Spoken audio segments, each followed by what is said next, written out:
Ji, question number 4, what is meant by centre of curvature, principal axis, optical centre and focal length. सबसे पहले बात करते हैं centre of curvature की। यहाँ पे आपको एक लेंस दिखाई दे रहा है और इस लेंस के बारे में हम प्रीवियस क्वेश्चन में पढ़ चुके हैं। ऐसा लेंस जो दरमियान से मोटा होता है, थिक होता है और साइडों से थिन होता है, ऐसे लेंस को हम कहते हैं कन्वेक्स लेंस।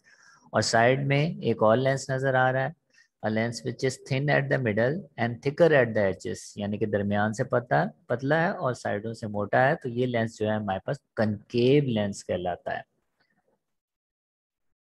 तो फिलहाल दोनों लेंस में ही ये प्रॉपर्टीज शो की गई हैं, लेकिन आप ये फर्स्ट डायग्राम जो कि हमारे पास कन्वेक्स लेंस है, ये वाली पहली डायग्राम जो है, इसमें आप सारी की सारी प्रॉपर्टीज देखें और यही डायग्राम जो है वो हमने इस क्वेश्चन के एंड में ड्रॉ करनी है। सबसे पहले तो हमारे पास सेंटर ऑफ कर्वेचर क्या होता है। सेंटर ऑफ कर्वेचर, ये जो हमारे पास लेंस नजर आ रहा है, अगर हम इसको गौर से देखें तो ये किसी ना किसी एक स्फीयर का हिस्सा था। ये हमने इमेजिनरी स्फीयर ड्रॉ किया है।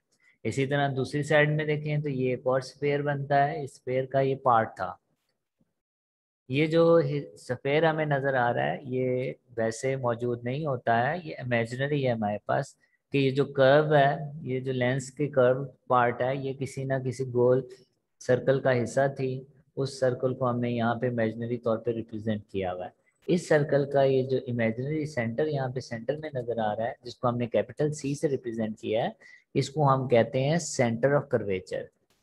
चाहे इस लेंस को ले लें चाहे दूसरे लेंस को ले लें, दोनों लेंस जो हैं आप देख सकते हैं इसकी दोनों साइडें कर्व्ड हैं इस लेंस की। और ये कर्व्ड हिस्सा किसी ना किसी सर्कल का हिस्सा था, ये वाला भी कर्व्ड हिस्सा किसी ना किसी स्फीयर का हिस्सा था। उस स्फीयर का जो सेंटर होता है, ये जो नजर आ रहा है दोनों साइडों में, इसको सेंटर ऑफ कर्वेचर कहते हैं। तो ये जो मेन हेडिंग है, ये मेन हेडिंग हमने नहीं डालनी, some terms related to lenses, ये आप कट कर दें और हेडिंग आप डालें सेंटर ऑफ कर्वेचर की। सबसे पहली हेडिंग होगी हमारे पास सेंटर ऑफ कर्वेचर। और इसकी डेफिनेशन जो है ये फर्स्ट टू लाइन में मौजूद है। Each surface of a lens is a part of sphere. Lens का हर सरफेस जो होता है, क्योंकि कर्व्ड है, किसी ना किसी स्फीयर का हिस्सा होता है। The centre of that sphere is called centre of curvature. उस स्फीयर का जो एक इमेजिनरी सा सेंटर बनता है, उसको सेंटर ऑफ कर्वेचर कहते हैं। It is normally denoted by capital C. उसको हम कैपिटल सी से रिप्रेजेंट करते हैं सेंटर ऑफ कर्वेचर को। और ये जो लास्ट में हेयर वी डिस्कस, ये काट दें आप, here we discuss few more terms about lenses, इसको कट कर दें जो इस वक्त बोल्ड हुआ हुआ है। तो सेंटर ऑफ कर्वेचर में हमने फर्स्ट लाइन लिखनी है और सेकंड लाइन जो है डिनोटेड बाय सी तक हमने लिखना है।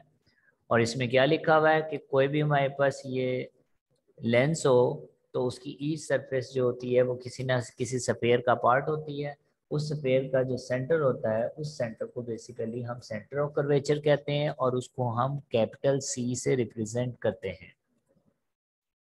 इसी तरह हमने एडिंग डालनी है प्रिंसिपल एक्सिस की।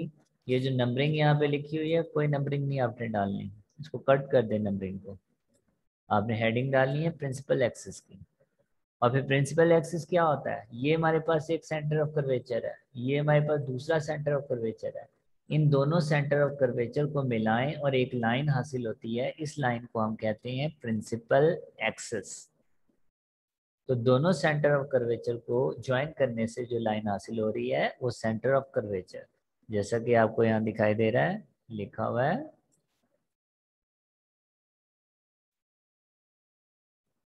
principal axis is the line passing through both the center of curvature of lens surfaces। तो सिंपली दोनों लेंस के सरफेस के जो सेंटर ऑफ कर्वेचर हैं उनको ज्वाइन करने से जो लाइन हासिल हो रही है उसको हम प्रिंसिपल एक्सिस कहते हैं।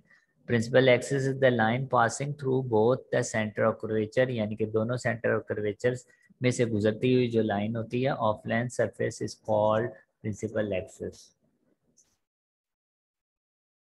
उसके बाद है हमारे पास ऑप्टिकल सेंटर। ये जो हमारे पास लेंस नजर आ रहा है, इस लेंस का अपना एक सेंटर होता है जिसको ओ से रिप्रेजेंट करते हैं, इसको हम ऑप्टिकल सेंटर कहते हैं। तो अगर आप पीछे एक डायग्राम देखें, जैसा कि ये मैग्नीफाइंग ग्लास है, ये मैग्नीफाइंग ग्लास का सेंटर यहाँ कहीं एफ के पास पास यहाँ सेंटर में मौजूद होगा, तो ये सेंटर जो होगा ये इसका कहलाएगा सेंटर, ऑप्टिकल सेंटर। इस लेंस का अपना जो सेंटर है वो कहलाएगा ऑप्टिकल सेंटर। और ये जो लेंस है ये कर्व्ड होता है और ये इमेजिनरी किसी ना किसी सफेयर का हिस्सा होता है। उस सफेयर का जो सेंटर होता है उसको हम सेंटर ऑफ कर्वेचर कहते हैं। उसके बाद हमने ऑप्टिकल सेंटर अभी हमने डिस्कस किया। इसमें हमने बताया optical centre is the centre of the lens. Lens का अपना जो सेंटर होता है उसको हम सेंटर ऑफ द लेंस भी कहते हैं, ये optical of centre. It is denoted by O. It also lies on the principal axis. तो ऑप्टिकल सेंटर जो होता है वो देख सकते हैं कि ये जो लाइन गुजर रही है सेंटर से जिसको प्रिंसिपल एक्सिस की कहते हैं उसके ऊपर ही लाई करता है और ये लेंस का अपना सेंटर होता है। उसके बाद है हमारे पास focal length. Focal length basically दो चीजों के दरमियान डिस्टेंस है। वो दो कौन सी हैं? एक कहलाता है ऑप्टिकल सेंटर और एक कहलाता है प्रिंसिपल फोकस। ये जो प्रिंसिपल फोकस होता है ये ऑप्टिकल सेंटर और सेंटर ऑफ कर्वेचर के बिल्कुल दरमियान में एक पॉइंट होता है, इसको प्रिंसिपल फोकस कहते हैं। और इसकी डेफिनेशन हम आगे सेपरेटली करेंगे, ये अगला टॉपिक है हमारे पास प्रिंसिपल फोकस, ये हम बाद में डेफिनेशन करेंगे एफ की। फिलहाल आप याद रखें कि ऑप्टिकल सेंटर और सेंटर ऑफ कर्वेचर के दरमियान में एक पॉइंट होता है, उस पॉइंट को हम प्रिंसिपल फोकस कहते हैं। तो ये प्रिंसिपल फोकस और ये ऑप्टिकल सेंटर जो हमें दिखाई दे रहा है, इन दोनों के दरमियान ये जो छोटा सा फासला है, इस फासले को हम फोकल लेंथ कहते हैं और इसको छोटे एफ से रिप्रेजेंट करते हैं, जैसा कि आपको रिटर्न में दिखाई दे रहा है। Focal length is the distance between the optical centre O, optical centre ये दरमियान वाला है, एंड द प्रिंसिपल फोकस ये एफ है। It is denoted by small f. यानी कि ओ और एफ के दरमियान जो फासला है उसको छोटे एफ से रिप्रेजेंट करते हैं और इसी को ही हम कहते हैं फोकल लेंथ।